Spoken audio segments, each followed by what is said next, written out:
Good morning, everybody. It's a great pleasure to be back with you today, and especially so because today we'll be introducing a new and innovative approach to IVF, which Dr. Tortoriello, my partner in New York, and I have labeled EZ-IVF, like E-Z-IVF, because it is a simplified, abbreviated, less expensive, successful approach to performing in vitro fertilization in younger women who have got normal or near normal ovarian reserve. It is a far better alternative than the others that are available, namely natural cycle IVF or Mini-IVF. And I'll discuss the differences in a short while. But first, before we get started, let me say that if after listening to this video, and I really encourage you to do so, you have an interest in learning more about doing this procedure with us in our Manhattan program, I'd like you to please call Paddy she's my assistant, at 702-533-2691. 702-533-2691. You can email her as well at concierge, CONCIERGE, at SherIVF.com. Concierge at SherIVF.com. You can also directly call the New York office, and they are reachable by calling 646-792-7474. Again, 646-792-7474. And they will give you more information about this new approach. Let me tell you a little bit about the background to this. Many of you out there have elected in the past to do what is called natural cycle IVF, where you don't use any fertility drugs at all. Perhaps around the time near presumed ovulation, the woman is given a shot of HCG or the equivalent thereof, such as Ovidrel, and then the eggs are removed. Usually with natural cycle IVF, there's absolutely no stimulation, so you rarely will get more than 1 or 2 eggs at a time. And the success rates are very low. The success rates are believed to be in the range of 10% per egg retrieval procedure performed. Now that is about 4 or 5 times lower than conventional IVF done using fertility drugs. The problem also is that for some reason or other, natural cycle IVF has been suggested to women who are older or women that are in their late 30s, where it is usually the most unsuccessful. So I do not recommend natural cycle IVF to any of my patients. It's unsuccessful, and if you have to go through numerous cycles to try to collect a large number of embryos to start doing frozen transfers in order to get a pregnancy at the end of the day. The other alternative, which has been touted as being a low-cost IVF procedure, is known as Mini-IVF. Here, drugs such as clomiphene citrate or letrozole are used to stimulate the production of ovarian follicles. Then, after an HCG or Ovidrel trigger, eggs are removed, and the eggs are fertilized, and the embryos either transferred or frozen as blastocysts for later transfer. Here again, Mini-IVF is a very low success rate procedure, where the success rate might be as much as 10 to 12 or even as high as 15%, still several times less likely to be successful than conventional IVF, where fertility drugs are injected. The problem here comes as well that the use of clomid, or seraphine as it's also known, or letrozole to stimulate the cycles of women that are older in their early 40s is uniformly unsuccessful. And this is because clomiphene increases the production by the woman's pituitary gland of the hormone LH, luteinizing hormone. A little bit of luteinizing hormone is needed for follicle growth and egg development. But if there's too much LH being produced, which is the case when you get onto clomiphene or letrozole, it will go to the ovaries, cause the overproduction.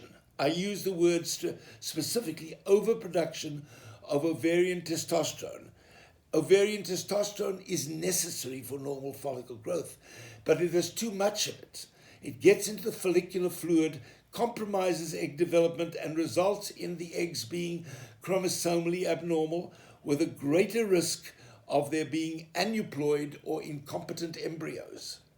That's why the success rate with mini stimulation IVF is also much lower, especially in women who are most vulnerable to this over LH induced testosterone effect, and that's older women and women who at any age have got significantly diminished ovarian reserve of less than 1.5 nanograms per milliliter or less than 8 picomoles per liter.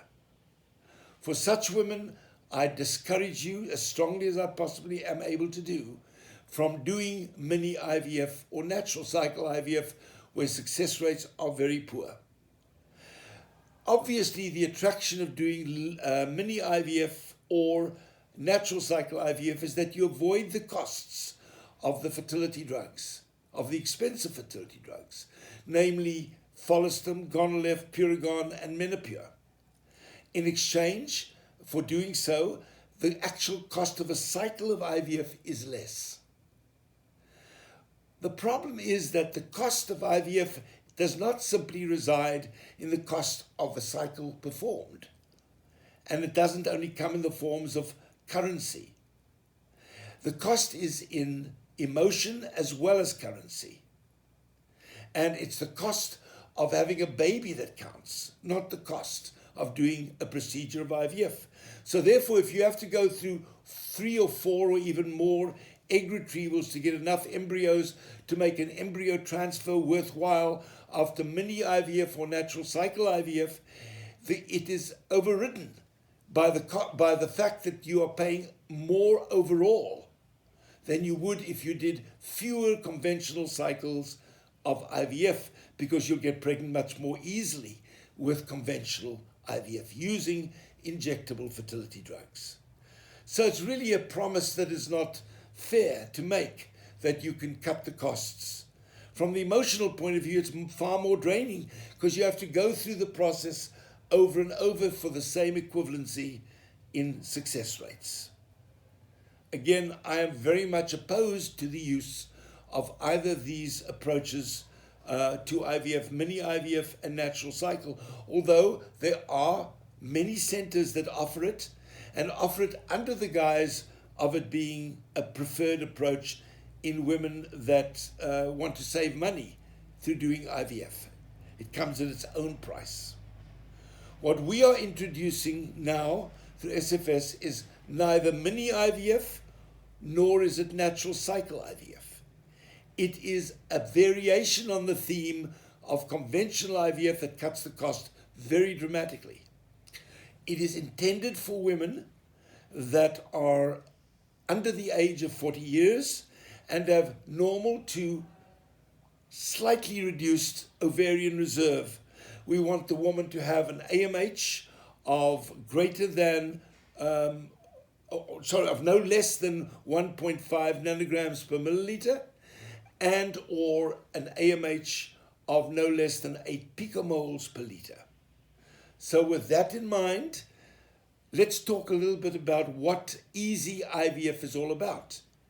Here, instead of using natural cycles or oral fertility drugs such as clomiphene and letrozole, we still use injectable fertility drugs such as Gonalef, Puragon, or Menopur, but in low dosages, and instead of giving the injections every single day, these shots are given every second day. Again, I stress, this is a modest stimulation in women that have relatively normal ovarian reserve.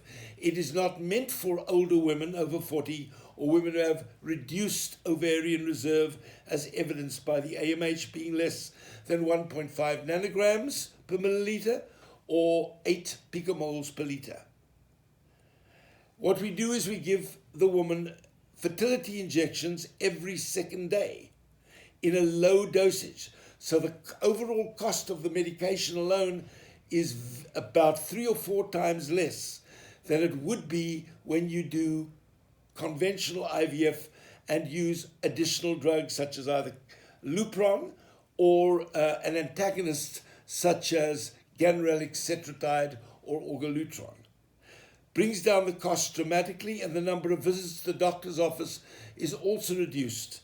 It's low intensity IVF. The woman starts off by getting injectable fertility drugs from the second or third day of her cycle, and she usually gets no more than 75 to 100 units of FSH, which is Follistim or Gonal-F or Puragon, every second day, along with about a half a vial, that's 37.5 units or to 75 units in that range of Menopur. Another alternative approach is just to use Menopur alone at about 75 to 100 units every second day. And it usually won't take more than 3 or 4 administrations of these drugs to get the woman to develop a reasonable number of follicles, upward of 5 or 6 in most cases. You get far more eggs this way, and they are not encumbered by the impact of LH-induced testosterone, which is exaggerated in women undergoing clomiphene, letrozole stimulation, and is in older women who are going on natural cycle IVF, where their LH is already elevated very often.